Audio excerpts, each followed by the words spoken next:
दोस्तों नमस्कार। दोस्तों मैं विमल शाही आप सभी लोगों का अपने चैनल में स्वागत करता हूं और उम्मीद करता हूं कि आप लोग सब लोग स्वस्थ होंगे एवं मस्त होंगे। सभी राष्ट्रवादियों और सनातनियों से ये निवेदन रहेगा कि आप लोग मेरे चैनल को सब्सक्राइब कर लीजिए और वीडियो को लाइक एवं शेयर भी कीजिए। दोस्तों जंतर मंतर पर जबरदस्त ड्रामा चल रहा है। एक ड्रामा को दिल्ली पुलिस ने आज सुबह सुबह खत्म किया है। जो सोनम वांगचुक थे, जो पिछले 20 दिनों से ड्रामा कर रहे थे, नौटंकी कर रहे थे, आमरण अनशन कर रहे थे, उनको दिल्ली पुलिस ने जंतर मंतर से उठाकर सफदरजंग हॉस्पिटल में भर्ती करवा दिया है।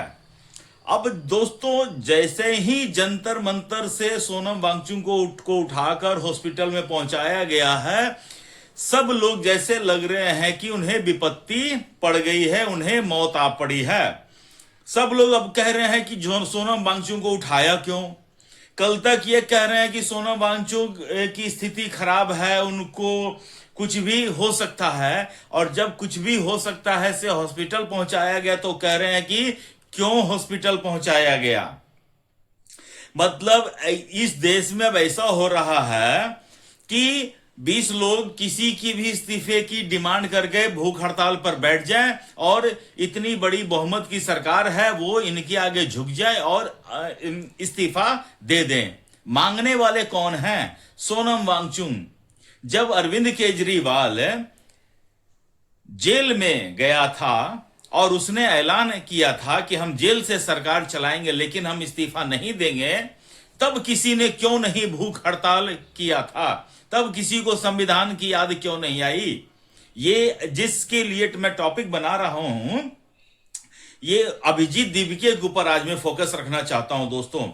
दोस्तों जब से सोनम वांगचुक को उठाकर ले गए पुलिस, अभिजीत दीपिके के ऊपर कुछ ज्यादा ही प्रेशर लगता है आ गया है। सबसे पहले उन्होंने कहा कि अब अनशन हम करेंगे। इतने दिनों से जब सोनम वांगचुक अनशन कर रहे थे तो ये 2 टके का अभिजीत दीपिके तिलचट्टा जो है वो ठूस ठूस कर वहां पर खा रहा था। ये हम नहीं कह रहे हैं, ये सोनम वांगचुक स्वयं कह रहे थे कि मेरे सामने तुम लोग बिरयानी खा रहे हो, ब्रेड पकौड़े खा रहे हो, पूड़ी कचौरी खा रहे हो, और उस जैसे बुजुर्ग आदमी को 20 दिन से मरने के लिए वहां पर छोड़ दिया था। और आज है आप इस तिलचट्टे अभिजीत दीपिके का भाषण सुनिए। 2 सेकंड का भाषण है, जरा सुन लीजिए इसको। नरेंद्र मोदी धर्मेंद्र प्रधान क्या लगता है तुम्हारा? क्या लगता है? क्यों बचा रहे हो धर्मेंद्र प्रधान को इतना? क्या लगता है वो तुम्हारा? क्या देता है वो तुम्हें ऐसा? ओडिशा क्या धर्मेंद्र प्रधान तुम्हें 20 बच्चों की मौत से ज्यादा इंपॉर्टेंट लगता है? क्या लगता है धर्मेंद्र प्रधान तुम्हारा? क्या वर्ष कंफर्म करूं मैं? कुछ गलत बोल रहा हूं मैं? यस, कुछ गलत नहीं है। तो आपने देखा इस भाषण में अभिजीत दीपिके जिस तरह की शब्दावली का प्रयोग कर रहा है। नरेंद्र मोदी तुम्हारा धर्मेंद्र प्रधान कौन लगता है?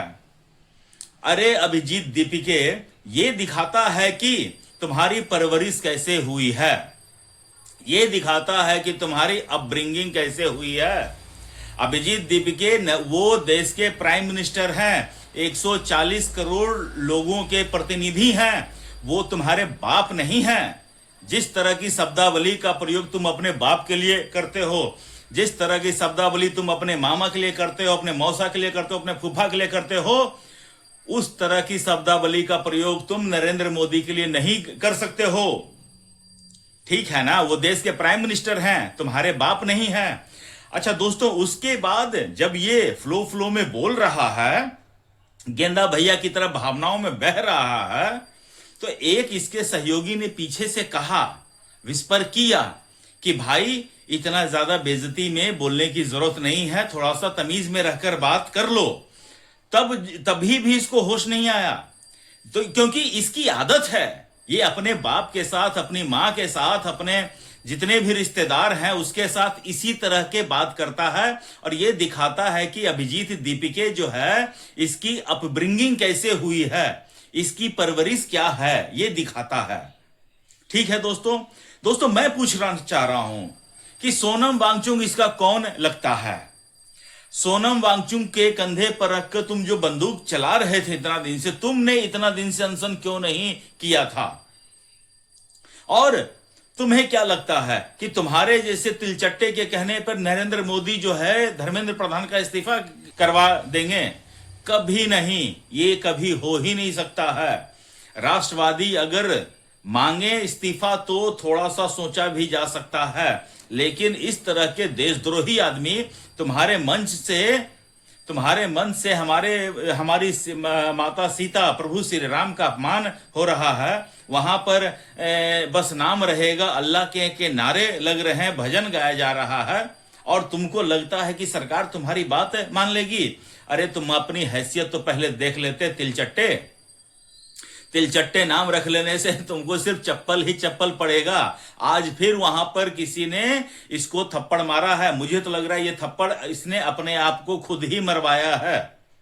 ठीक है ना, कि थोड़ा सा लाइमलाइट आ जाएगा, अपने ऊपर स्याही भी फिकवाया है और थप्पड़ भी खाया है। तो मुझे लग रहा है कि ये बिल्कुल Arvind Kejriwal style of politics कर रहा है, अपने ही मालिक अरविंद केजरीवाल के नक्शे कदम पर चल रहा है। जिस तरह अरविंद केजरीवाल भी अपने ही लोगों को बुलवाकर थप्पड़ खाता था, अपने ही लोगों से अपने विधायक को फोन करवाता था और फिर इधर आकर टीवी पर बैठ के कहता था कि बीजेपी हमारे लोगों को ऑफर दे रही है, 20 करोड़ का ऑफर दे रही है, 25 करोड़ का ऑफर दे रही है। तो अभिजीत दीपिके जो है उसी अरविंद केजरीवाल के स्कूल से निकला हुआ एक तिलचट्टा है। तो अपने मालिक की तरह ही वो भी बिहेव कर रहा है। लेकिन तुम अपने मालिक की तरह बिहेव करो, इससे हमें कोई लेना देना नहीं है। लेकिन अगर तुम छात्रों की भलाई के लिए काम करना चाहते हो, छात्रों के लिए रियल में प्रोटेस्ट करना चाहते हो अभिजीत दीपिके, तो तुमको यह साबित करना होगा कि तुम छात्र के हित के लिए कर रहे हो। तुम वहां पर जिस तरह के नारे लगे हैं, मेरा लिंग मेरी मर्जी, ये छात्रों के हित से जुड़ा हुआ मुद्दा है क्या? अगर किसी को मेरी बात से आपत्ति है तो दर्ज करें आपत्ति। यहां पर वहां पर जिस तरह के नारे लगे, ब्राह्मण से आजादी हमको चाहिए, इस छात्र के स्टूडेंट के मुद्दे पर ब्राह्मण से आजादी के मुद्दे क्यों तुमने वहां पर उठाया? फिर कुणाल कामरा आकर जो स्टेटमेंट बोला है कि ये सरकार सीता के पति का नाम लेकर नीता के पति के लिए काम करता है, ये कहां तक जायज है? तो उसके बाद इतना कुछ होने के बाद, सारे इस देश में सारे आजादी का उपयोग करने के बाद तिलचट्टा जो है अभिजीत दीपिके जो है वो रोने लगता है। उसके ऊपर अजीब प्रेशर है। उसे कहा गया है कि अब भूख हड़ताल तुम करोगे। उसके जो अब्बा डब्बा चप्पा है केजरीवाल, उसने कहा है कि भाई हम तो भूख हड़ताल अब नहीं करेंगे। जितना भूख हड़ताल करके 10 दिन भूख हड़ताल करके आज 15 साल से केजरीवाल अय्यासी की जिंदगी जी रहा है, ये तो बहुत अच्छा सौदा है।